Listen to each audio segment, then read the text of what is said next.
Sadhguru Nath Maharaj Ki Jai, and welcome to Jagadambe Reads the Holy Books of India, Mahabharata143.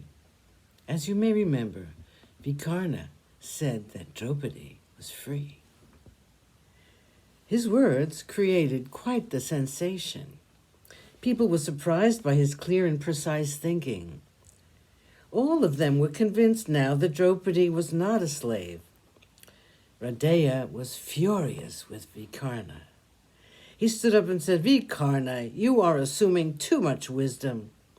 All the wise ones here, beginning from Bhishma and Drona and Dhritarashtra, are convinced that Draupadi is a slave. You and your boyish enthusiasm and your mistaken sense of chivalry think that they are all wrong, and that you are wiser than all of them.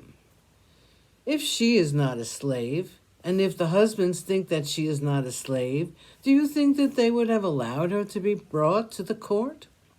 When she sent word through the servant, it was Yudhishthira himself who asked her to come to the court.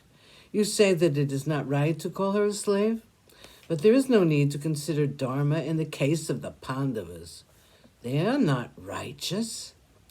Where have you seen one woman being shared by 5 men? When such unrighteousness has been practiced by these people, I do not think we are wrong in summoning Draupadi to the court of the king. Draupadi is not the modest woman who has never seen the world beyond her apartments. She's a common woman. It will not be embarrassing to her to appear in front of so many men in a court of this kind. You need not be concerned about it. She is a shameless woman. You need not fear that her modesty is outraged by her appearance here.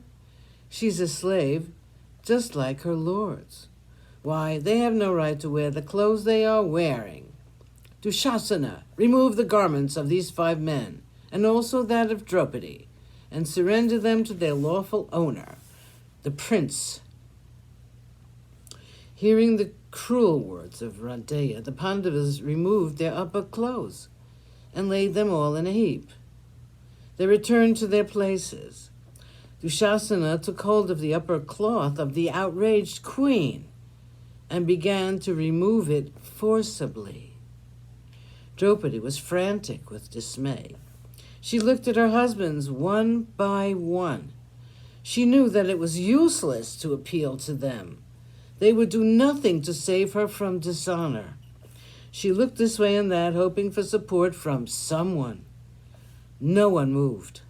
She said, "I have heard that when a great danger threatens us, nothing can help us. Nothing except complete surrender to the Lord. He will help me." She forgot everything. She gave up all attempts to protect herself from the danger. With her palms folded together like a lotus bud, she stood with her eyes closed. They rained tears and her lips rained praises for the Lord. "Krishna, Vasudeva, they say that you are the last refuge of the helpless. You are everything to me. You must not be blind to this danger which threatens me. They say you are everywhere, that you are present where your bhakta sings your praises. You must be here. I surrender myself to you. It is up to you to save me." It looked as though she was in a trance.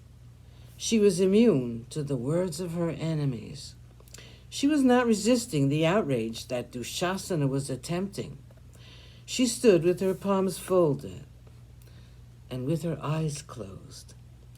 Dushasana began to pull her clothes. They came off easily.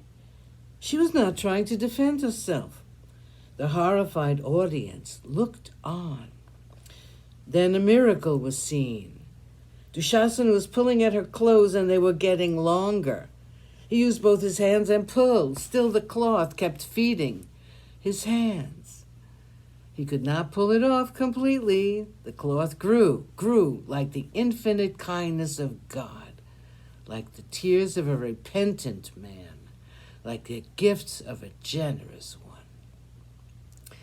Sadhguru Nath Maharaj Ki Jai. Thank you for coming. I hope you come again.